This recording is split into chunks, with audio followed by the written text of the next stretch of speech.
Hey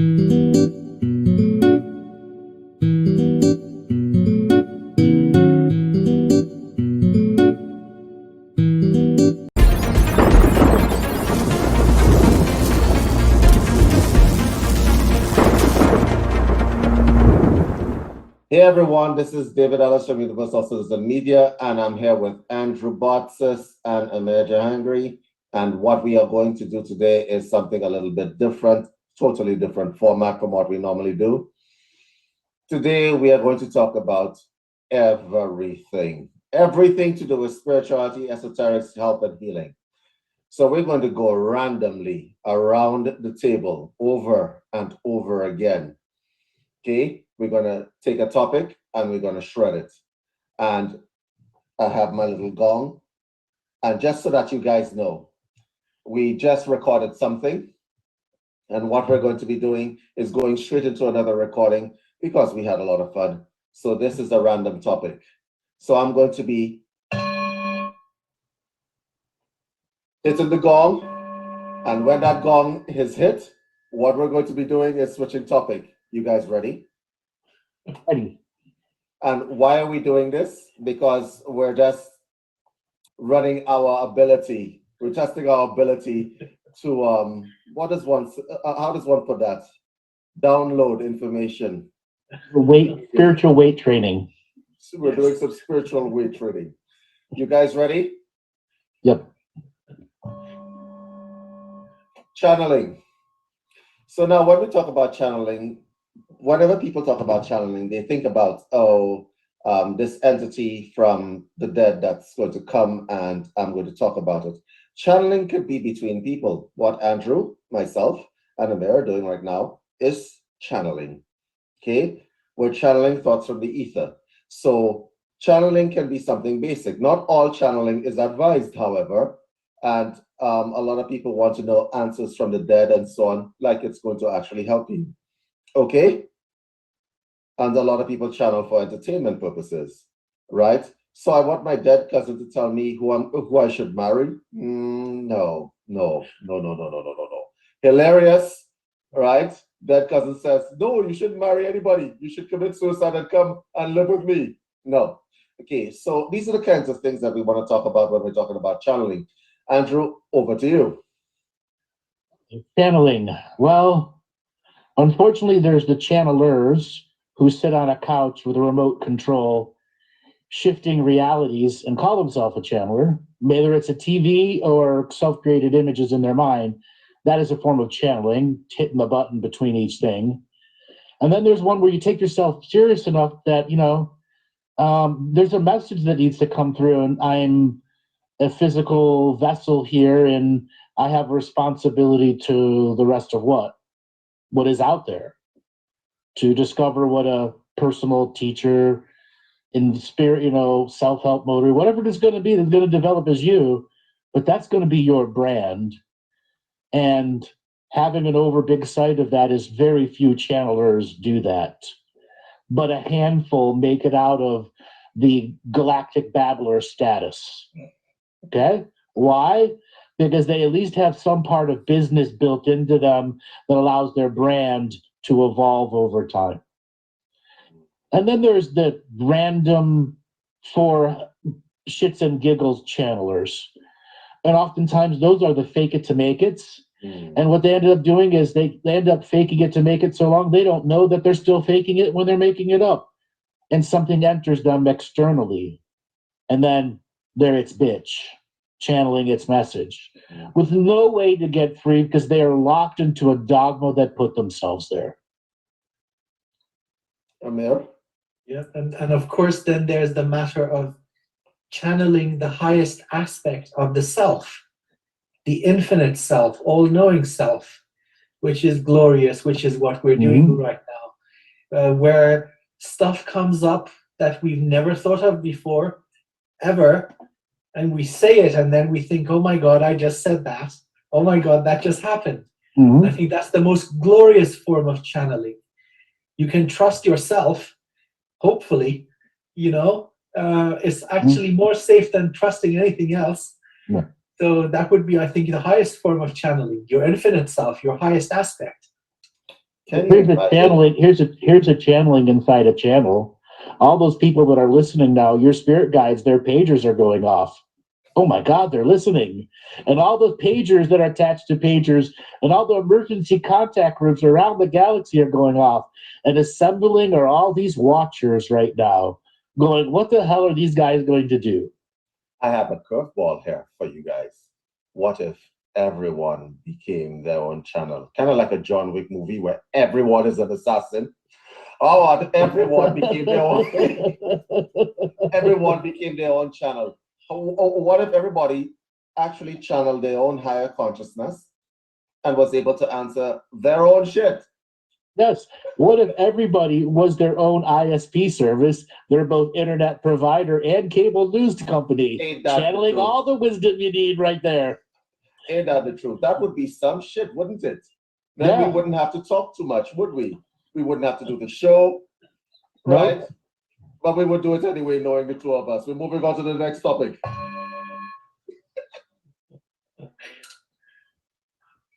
Enlightenment. What the hell is it? Is it a particular form of LCD light that you put in your room? What is enlightenment? You see, to some it may look different, right? To somebody who reads Cosmopolitan magazines every day, meditating for the first time would be, oh, I've seen the light. I am now Guru Cosmo, or whatever. Okay? The next Baba Rum Dum. Baba Rum Dum, correct. Right? To some people, enlightenment is staying at the top of the hill, being a hermit, and saying, you know, fuck you to the universe, fuck everything. We don't care about any of these things and whatever else. But what is enlightenment? What is the nature of it? Is it subjective to everyone? Is everyone enlightened, or is there some sort of standard or some indicators that you have enlightenment? Kind of like like developing a rash. I have the enlightenment rash that's happening right now. A lot of people have enlightenment thickness. Okay, it's a really common thing in the light worker community. Okay, they get too much lightened, they get enlightened, and then they go dark. They just can't see the future anymore. And then there are those of the other enlighteners who are constantly lightening their load, thinking the easy way is going to get it done, and then they wonder why they didn't get enlightened.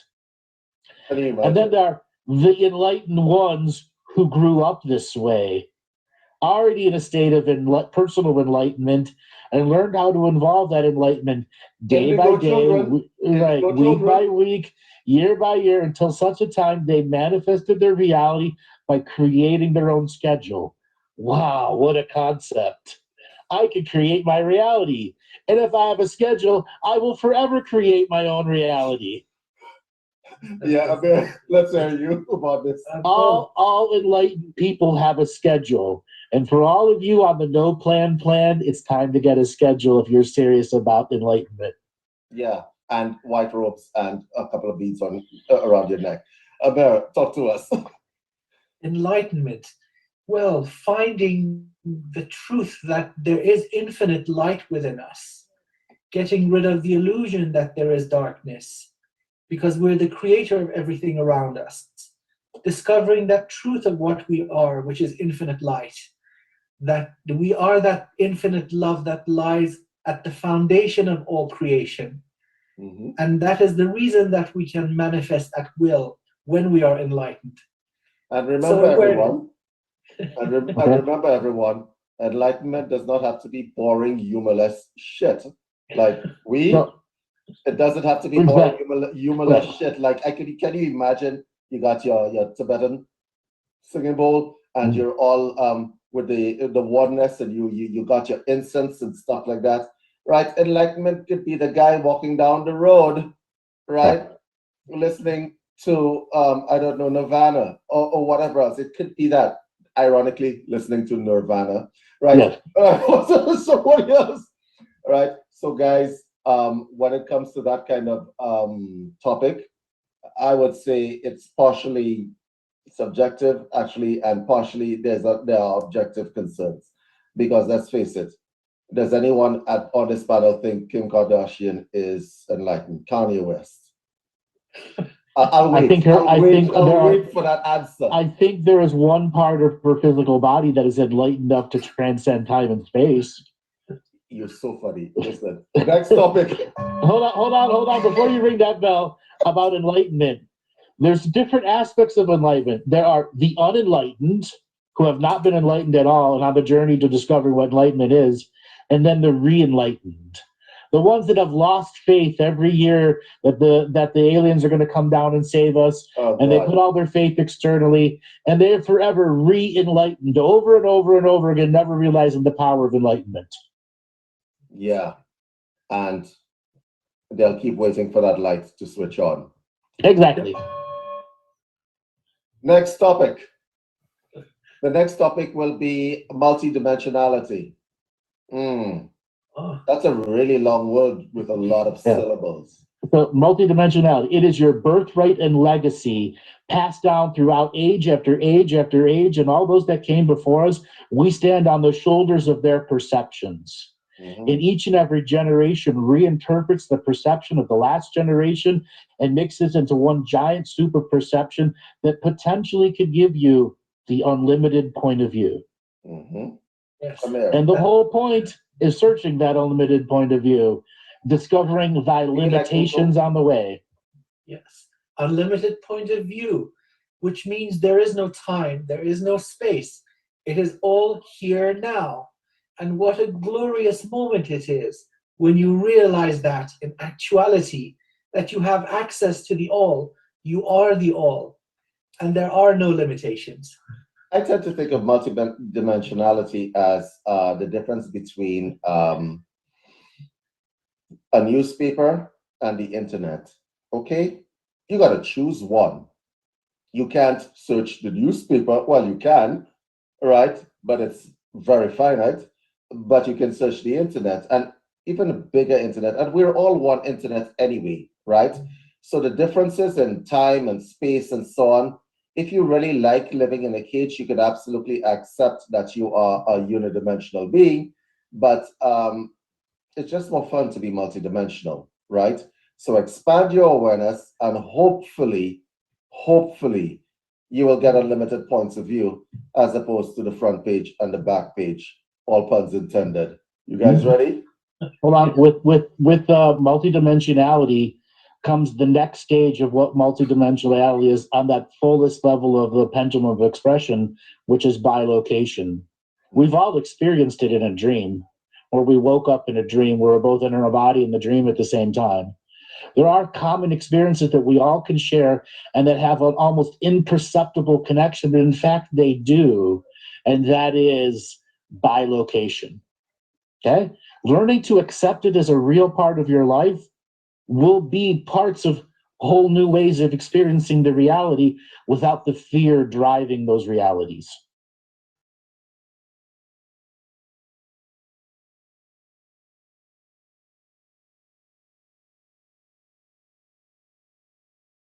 Demons. All right. So we did this in our last show. Demons, right? We create our demons, whether we share something, whether we call it into existence, or as the case may be. So there's a whole body of work in esoterics that involve invocation, right? The drawing and binding of demons to do your bidding and so on. Is it a good practice? But why would you want to? Are you that lazy? Are you a magician or are you not a magician? If you are a magician, then manifest. Okay? You don't need a demon's help to do it, right? If you are a magician, then revocate. Okay? If the demon is there, remove it. Right? Decide whether you are that thing, that all-powerful being or not. If you want, then you're going to be like, I don't know what to do here. Maybe I should find someone to take this curse off of me. I pass the ball. Demons. Now, if you want to be something's bitch, go ahead and play with the demon, because that is its goal. That is its goal. You will become its bitch, and it will harvest the energy until you are a dried up cow. Yes. Try to cow, And if you Andrew, think, for real. and if right, and if you think it cares about you, it tells you it loves you. It's got all this pillow talk. It's all lies. Now, human beings can create their own internal demons that can be as bad as the external ones out there. It's all about how long they've been alive for, how many different ways they've figured out to invade the subconscious and pretend to be the inner voice, the insidious aspect of puppeteering different aspects of the human body, such as the craving for alcohol and sex to bring you closer to another part of its own demonic self so it can go through the sacred orange and infect you deeper inside your own core. It is that insidious. But with that being said, there's 1,001 practices that can be done that stops that from ever happening to you, not just through the faith, but through the repetition of the unique processes that make you aware of how negative energies correlate in your reality and can procreate the presence of something negative who will come through a portal that wasn't there the second before. And then once it's in you, like a boll weevil, it will spread. Absolutely. So these entities are parasitic by nature. Their very existence depends on the energy they harvest from willing and unwilling victims. And people who are of the left-hand path, knowingly or unknowingly, through acts of dishonor, most importantly, overstepping the free will of a sovereign being or causing harm to a sovereign being, slowly but surely they're killing the heart, which is the connection to the source, that beloved mystery that is the source of all creation. And it reaches a point where the heart dies. And that is a sad moment, because then you have become the demon. You are the demon. And you need light. You become its vessel, and you are the only one that retains the karma of what it does. There you go. So you become its bitch. Right, you become its bitch at the highest level. Correct. And for those that are wanting to get away from the energies and being forever the ego to Dr. Frankenstein, you have to learn what I call the middle finger path. Okay? You got to put up the middle finger and go, I'm number one, bitch. Exactly. That's a multidimensional meaning behind there. And selfishness is a powerful tool at defeating demons when done correctly. Revocate. If you have called something into existence, invocation, revocate. Mm-hmm. Exactly. Get rid of it. Don't keep sleeping with it. Exactly my point. That you are really its bitch. And I'm not talking about bitch in terms of like a pet. I'm talking about bitch in terms of prison sex. Let us move on. Yes. Yeah, like put you on the street.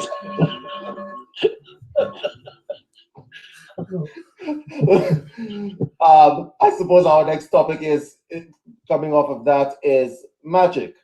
Now, I don't know what people conceive of as magic. I don't have to make the distinction about pulling rabbits out of hats and so on. Everybody claims to have like this power and so on, but you have to look at the life of that individual. Now, when you want to manifest something, there are certain prescriptions that we use, okay? Because a lot of people, every day, people are doing magic. You walk past somebody on the street, that person is doing magic, you're doing magic, everybody's doing magic. They're trying to call things into existence and manifest things. Here's the thing about magic that you have to learn. The universe is kind of like this genie, right? It'll give you what you want. I have said so, and I put stuff out there. Be careful what you wish for, you just might get it, okay? Mm-hmm. And the problem with people is that they just wish for things like haphazardly. If you are going to be practicing magic as a study, as a form of study, then you have to refine your ability to intend things, okay? Right? Because yes, as we said in a show before, I want $20 million, I want $20 million, that's what I want, that's what I want. You get into an accident, you're handicapped, you're quadriplegic, and the settlement is $20 million.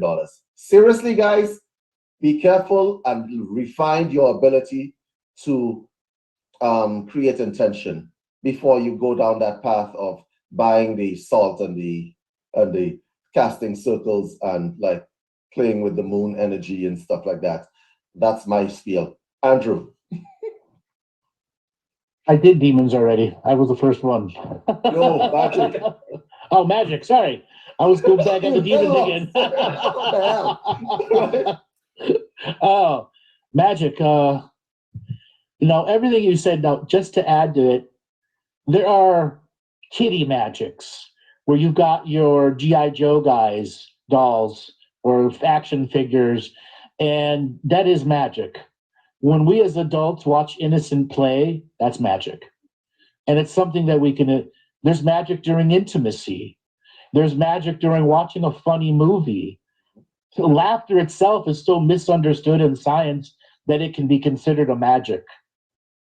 Magic comes in every shape and size, every form, and it's integrated into the very spark of what could consciousness do? And the great creator, all these billions of years ago, said, we need a mechanism that helps people understand this is not the doldrum coincidence anymore. It has glitter to it, color to it. What word could we call it? Magic. Beyond the mundane, preternatural, and whatever other language of expansion beyond the hot dog with a plain bun. Okay, a bear. Well, magic could be the act of illusion, which we could call lesser magic. And then there's a more ceremonial aspect, which we can call greater magic, where there's a protocol you follow. And through this protocol, you engage your imagination, your subconscious, and you give the greater aspects of your being the task of imprinting this into reality. And then again, there is a sequence involved. So unlike in the astral realm, where manifestations are much faster, in the physical reality, the cause and effect, one after the other, takes time. So there's an element of time to magic.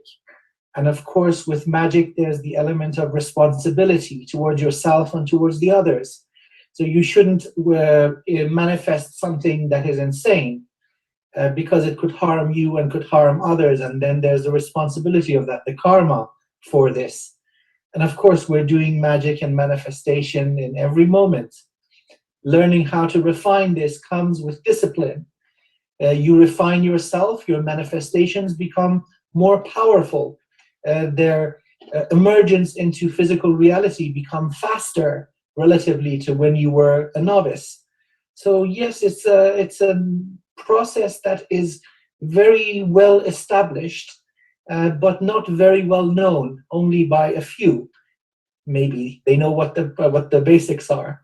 But yes, it's a very interesting topic, and treat with caution, treat with reverence. I got an addendum with magic. Mm-hmm. Yeah. So magic is time and space with the potentiality of warping time and space, in which belief systems and engines can radically shift, change, or break down. We have all had moments like, is this a live train wreck happening in front of me? And time slows down. That's a mystical moment that, again, many human beings share throughout a variety of experiences, near-death experiences. So those are other forms of ingrained reality mechanics of magic. And there are times we can, by intent, find a place and time in our personal developmental history and use magic to advance ourselves without corrupting the greater self. I was about to say, and thank you for that addendum. I was about to say, the best magic that you could practice is the magic of the self, okay? The alchemy of the self, right? And that means that you actually grow, you actually understand, right? It's one thing to babble and parrot, it is another thing to understand, okay? The overwhelming misfortune of man is not that he's ignorant of the truth, it's just that he misconstrues its nature. You guys ready? Yep. Spiritual science. What is spiritual science? difficult topic Yes. to start speaking about, because to explain spiritual science means that you would have to explain the concept of everythingness. Okay? Now, a lot of people have sectionalized this thing in their minds. So they say the physical world is one thing, one dimension is one thing, another dimension is another thing. But the fact of the matter is, it's actually one big soup. And you are the one stirring it, except you are the one stirring it, and you're also a dot in the ocean of time and space, right? But there's no time and space. Do you see what I'm doing right now? Right? But there's no time and space. So how do we wrap our minds around all of this? Because there's no time and space, and all of these things are conflicting against each other, and we don't know where we are. And I'm going to ask you a question. Does it really matter? What really matters is that you are aware, right? Is that you are aware. That is a starting point. At least you exist, and you exist for some good. You do. The fact that you are aware, it's kind of like that Descartesian issue, right? I think, therefore I am. No, actually, bitch, sorry, I know, therefore I am. Okay, pass it on. So science and spirituality, scientific spirituality. Science is empirical, repeatable, observable data. Spiritual and science also says observations change the nature of reality. Spirituality, all it is, was, and never will be. We are the excellence of our own execution of our isness, wasness, and werness. When science and isness wants to record a werness, to create a chart of understanding that may have graphs and curves and all these other things that help describe how consciousness is learning, if the meditation that it just did actually changed the greater reality. Spiritual science is truly the melding of how consciousness goes through the nature of experience, and how that nature of experience is recorded through chemical memory and then made into light-based memories. And light-based memories are forever, and chemical memories are for the body. So spirit and science mix right at the consciousness into memory layers, and how we can measure these experiences, perceive and express these experiences through technology, grow through them without becoming transhumanism, and then learn that everything has an interface system. Just like this Zoom room, there's a way to speak to the trees and the all of nature, because the all of nature was created for us to operate it as a system of science and spirit for the development of light that becomes chemical memory, that becomes forever memory, while we are cultivating life force in friends, family, dogs, cats, corn, opossums, and anything else in the great tree of life. Mm-hmm. Yes, spiritual science. And there is no separation between spirituality and science. So applying the methodology of science to aspects of spirituality, again, repeatability, dependability, and so on, that you can do this over and over. Well, in this form that we exist in right now, operating in a skin suit, using the conscious mind, having certain pieces of information could be immensely beneficial to us. So, for example, the nature of what we are. And this can be done, again, it has been done through different cultures throughout time, all pointing to the same conclusions, that certain things seem to be laws that the universe is based upon. And knowing these laws clearly and truly without any distortion will help us become better, more enlightened beings. So the cycle completes once again, we come full circle. And then we search for even more profound truths and laws of nature and existence in all its entirety. And the evolution of our being goes on and on. So going void of spirituality is a dangerous thing. We're missing most of the picture. And that's probably one of the limitations of our current day technology. Complete ignorance towards other areas of knowledge and wisdom that exist beyond the physical realm that have profound effects on our physical reality, on our physical well-being, on our progress. So these two should never be separated. Thank you. New forms of spirit science will be eventually taught to humanity, but during the interim, we are all our own spiritual scientists of observing the empirical self so that we can develop what? Innovation within ourselves. And one thing that I'd like to just add that I recently came across, it's not what you know or what you have. It's all about what you are. Correct. So Absolutely. if you are profound, if you are glorious, doesn't matter what you remember, doesn't matter what you have in your pockets. Yes, and stop arguing with yourselves with the little dogmatic little back and forth about drop in the ocean and space and time and all that. Please. Yeah, get out of the get out of the Yoda sayings. Yes, get out of the Yoda sayings and just be. Be. Okay, we're moving right along. Being means you are doing something in that beingness. Next topic, psychic vampirism. Now, that can take many forms. If you are a practitioner, you may be a psychic vampire and you don't even know it, which is why you need to watch your own self. You might be a psychic vampire. If you're a healer, you might be a psychic vampire to your clients. People are coming to you for help and healing, and you are actually leeching onto them, right? These are the kinds of things that happen in unawareness. Now, is there such a thing as a psychic vampire that actually does psychic vampirism? Yes, absolutely, at 100%. There are people that sit down and premeditate to do that kind of stuff. And when you come across them, right, your early warning system as a spiritual being should probably tell you, oh, this is not a good situation. But why do we always question ourselves? It's because we're unaware and we lack development and we are not confident in our own spirituality. And then you end up in all sorts of different situations.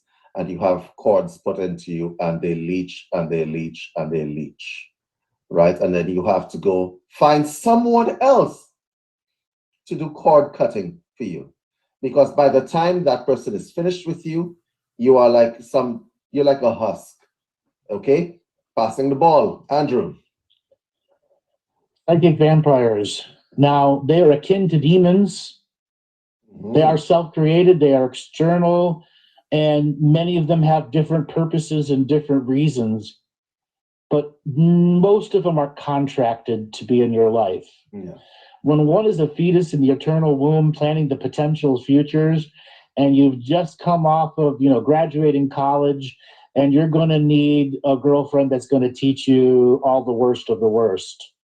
You're going to want someone who's pegged the narcissist vampire mode. Will feed off of you to make sure they feel the best and the most beautiful, their vanity, until you've woken up and said, I can't live this vain life anymore, and it's time for me to live a spirituality life.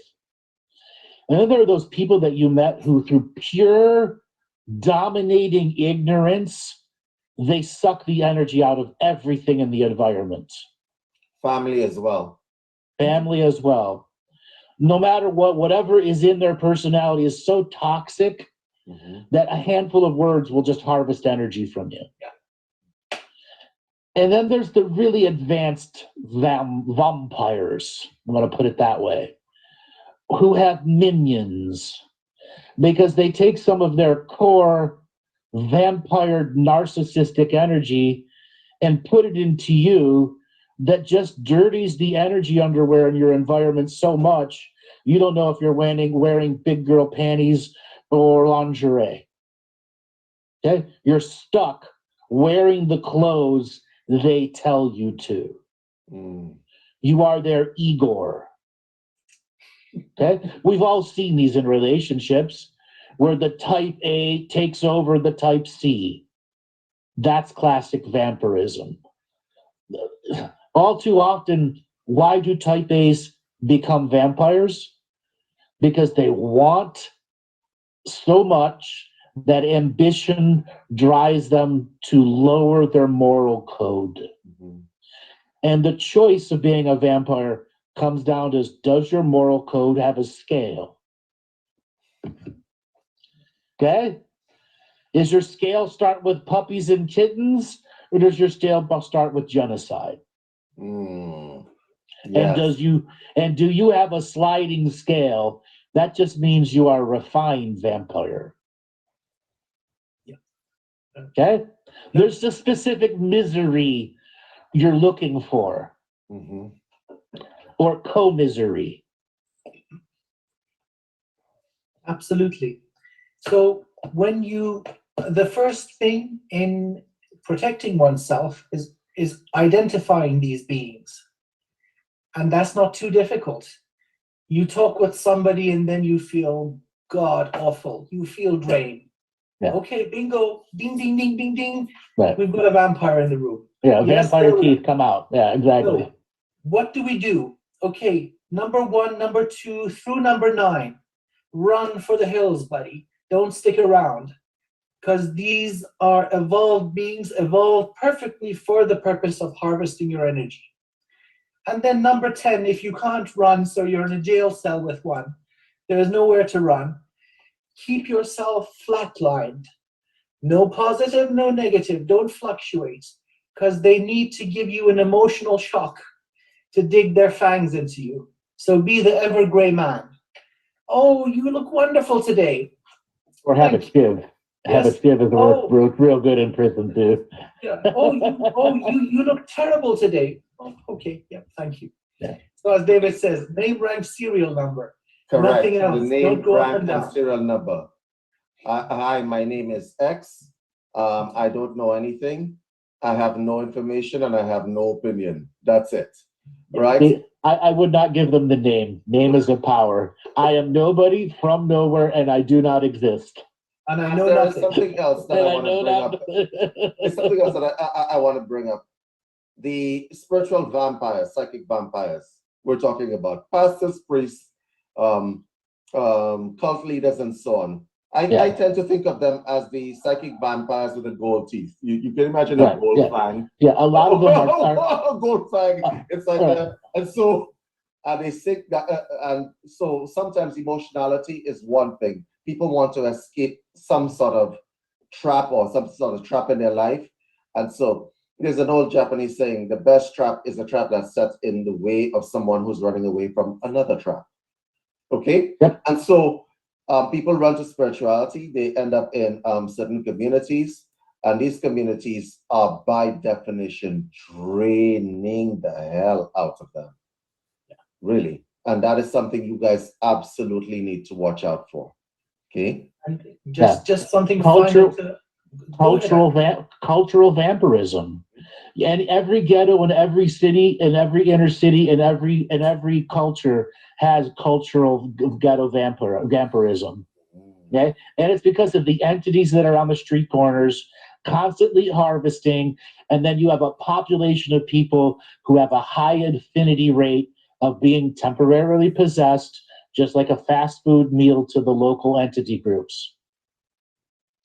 Yep.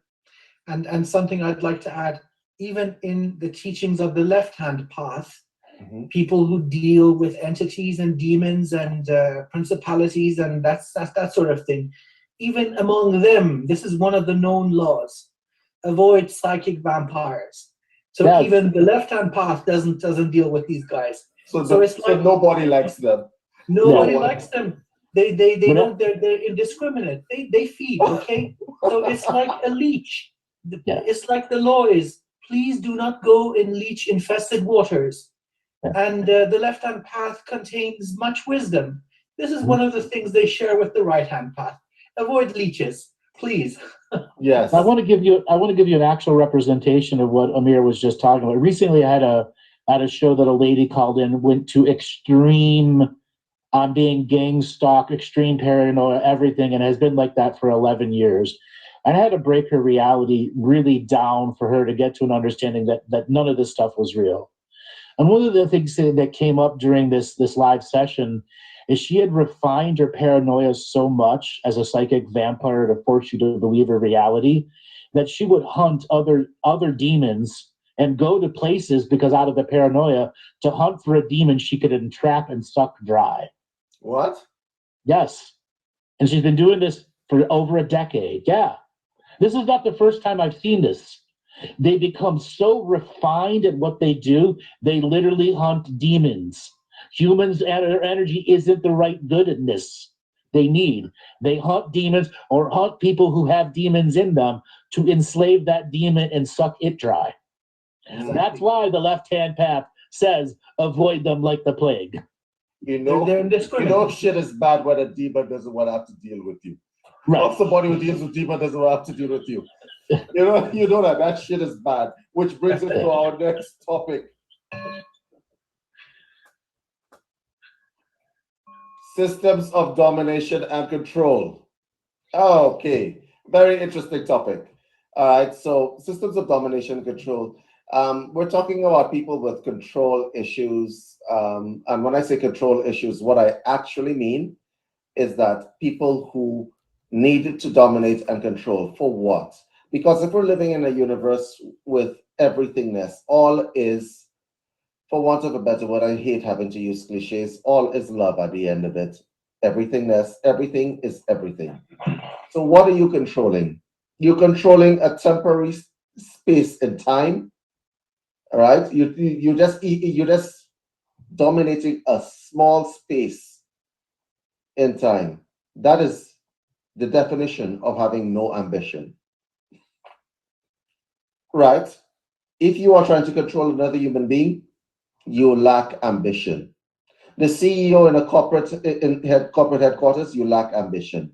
For the cult leaders and all these secret societies out there, that is a lack of ambition. You are trying to access the everythingness that is you. That is ambitious. It's a hard goal. It's a hard ladder to climb. It is the mystic's ladder that you have to climb. And if you don't climb that ladder, then you are actually not doing much, are you? I pass the ball. Andrew, systems of domination and control. Systems of domination control. This is one of my oldest topics that I've covered. And I first want to start cultural systems of domination and control. That taboos that says, no, you cannot experience that. Mm-hmm. Systems of domination and control. Racism. Well, let's scale it down. Okay. Father says, you can't be gay. Scale it down even more. You're born into a world with a very negative karmic inflection. Mm-hmm. That's domination and control, because the laws of society are going to make sure that those with a set of common karmas will be affected by a common set of laws, whether it be immigration, voting, whatever it is that's going to be something that stops your personal development and innovation. Money is a system of domination and control. Demons and religions are a system of domination and control. But who's the one puppeting all these different systems? That is another system of domination and control. And another system above that, and above that, almost equivalent or infinite to that of the great creators, because dimensionality and perception up and down the scales of awareness have different forms of domination and control, until such a point we relearn the word dominion, and we no longer need to dominate. And we can alchemize and transmute domination into dominion that is equal value with the common moral code. Beautifully put. So where does domination and control come in? It's where one thing or one being wishes to possess something. So this could be humanity. Now, again, going back to, it's not what you know or what you have, it is what you are. And so therefore, this being cannot be what we are, but wishes to own us, to own our properties, own our brilliance. And part of that ownership then necessitates domination and control. So you are my property, and therefore, as my property, you must behave aligned with my will. So that would come again with a degree of narcissism, with a degree of jealousy towards what this other free being would have, say humans. So all these systems of domination and control placed upon us, they want to benefit from what we are. They want to possess the byproduct of what we are, our energy, our life force, our brilliance, that which they do not possess themselves. Okay? And this would go again aligned with the head of the cult. That which he does not possesses, he wants to control. Mm-hmm. So it's an element of not being able to be, trying to emulate that by having, by possessing.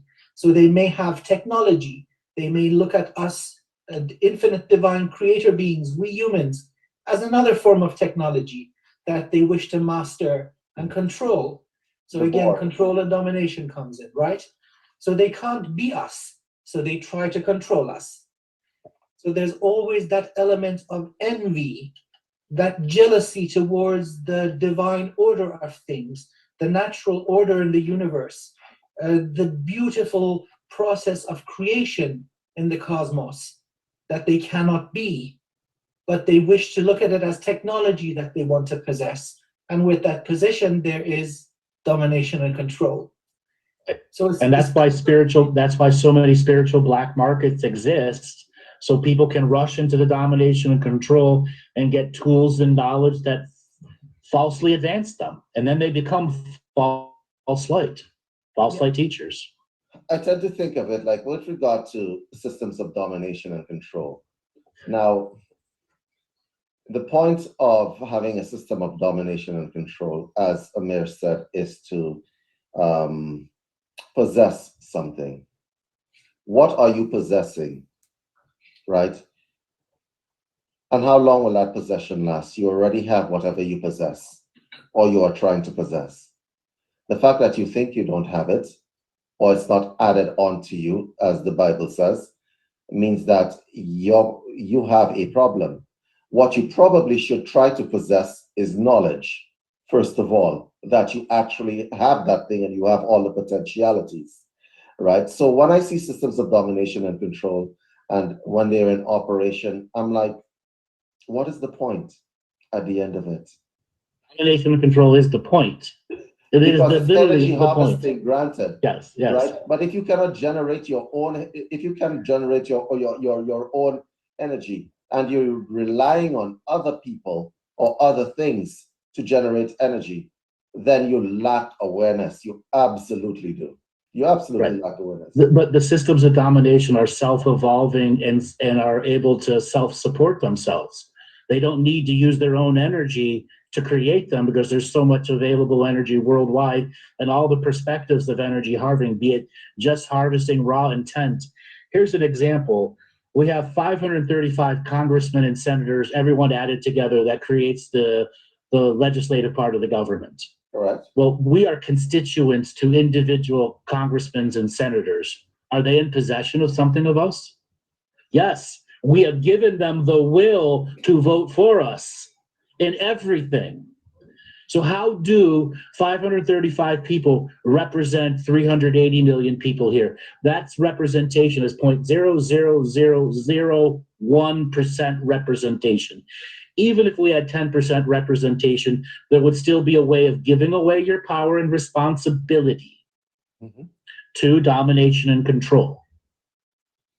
Because dominion is not an acceptable scientific term.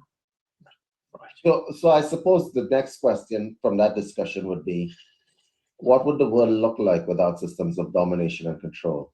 It would be systems of dominion where we all work together in a co-creative value. And if we end up being codependent on each other, we find ways of stopping codependency. Okay, making everyone have the same amount of resources that others do. The logistics systems that are in place have greater inventory than the defense systems. And there's plenty of ways to make this existing system work. It works now because domination controls created corruption. And that's why this demonic system of whatever you want to call it exists. Corruption. Domination control created the ground for corruption, and corruption has bred and bred and bred till we have these highly refined states of energy harvesting from dozens of different perceptive values in our reality. This is a good discussion, so I'm going to stay on this topic a little longer, actually. Right? So the next question I suppose I have to ask is, the universe has laws. Is that a system by itself of domination and control? No, because they all have the law of one and the law of two, that they all use common balance.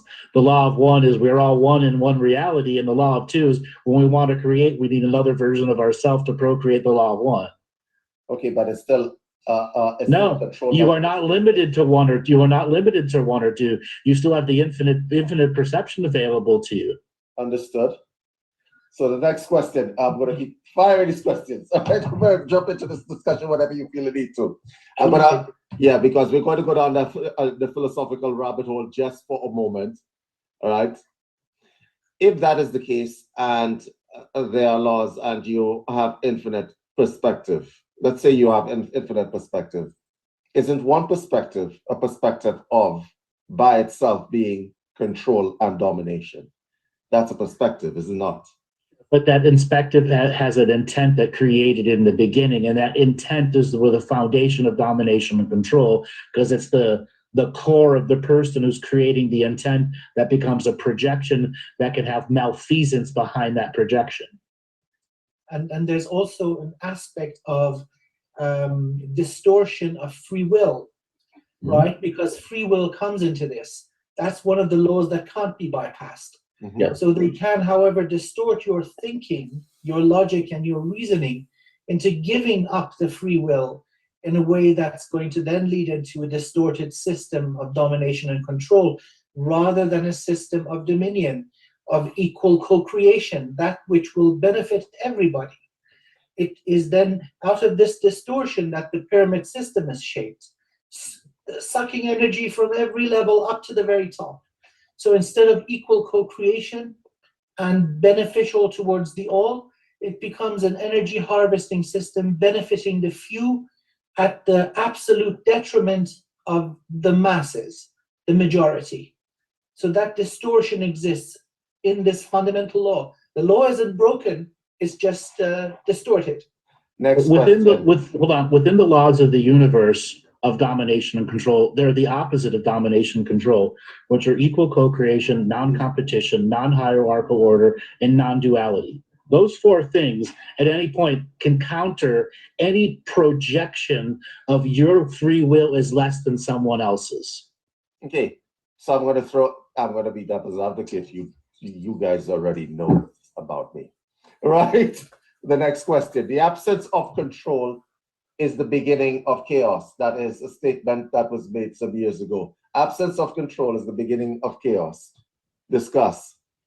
I think that person has some psychological issues if that's the quote that they wanted to be known for. Because yes, they did, but it doesn't matter. But it's a valid philosophical premise.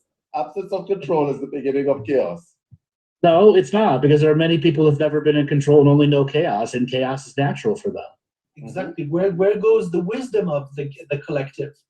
Because we're not imbeciles. We strive towards a better life for ourselves, our families, and loved ones. We don't require someone to control us. And who says the controller knows best? Often when we have these kind of systems, it ends in a bloodbath. Here's a deeper truth. Here's a really big, deeper truth. We are all the uncollective. Okay. And if you really process this, we are all the uncollective. At what point do we become the collective? Understood. So at the microcosmic level meaning the self, the absence of control in the self is the beginning of chaos.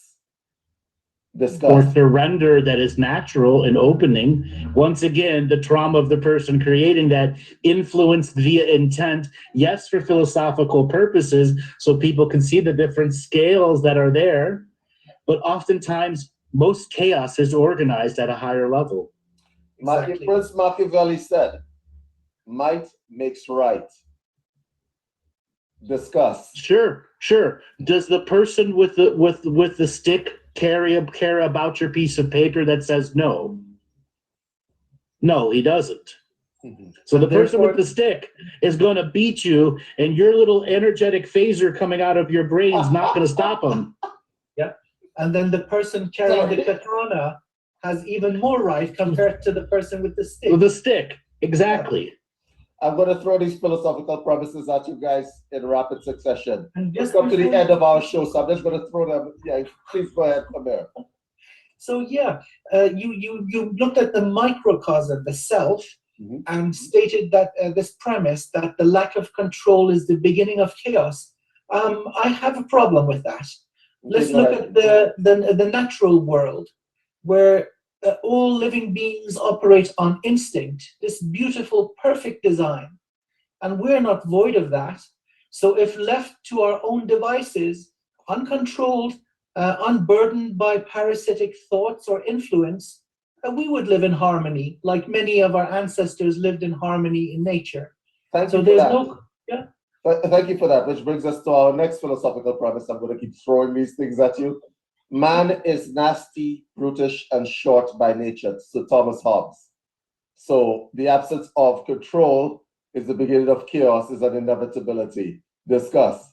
Keep it running, guys. Well, This is spiritual weightlifting. once again, this comes from an age where the average blood alcohol content every day was 0.20 because the water was poison and they had to add alcohol to everything they drink all day long, quite literally. So imagine, salted food and alcohol, and created dumbass sayings like that go to the future to fuck up millennials who have no idea because they don't have a daily practice to understand how to use that argument to evolve oneself. Oh, God. This has been a really good day. This has been a really good day. I don't have to keep throwing these. That's right. This has been a really good day. All right. So, pointing go to ahead. the nature of humans, I'd just like to point everybody's attention to every single child that is born. Mm-hmm. How they cry the first time they see a chicken slaughtered. How they play without any racism or bigotry with each other. Mm-hmm. That's what we're born as. That is the nature of man. Now we kind of fuck things up during our education. Thanks, Mom and Dad, by helping that. Thanks, education system, for turning us into monsters. Thanks, crooked society, for making us brutal and cruel. But no, our nature is beautiful. And that's the truth. Okay. Thank you guys for the spiritual weightlifting session. Excellent. We did a lot of reps. All right. This has been very, very good. We did a lot of reps today. All right. So we're going to probably stream the show and we're going to let the audience do their spiritual weightlifting off of this episode. Thank you guys so much. I will talk to you guys a little bit later. Take care.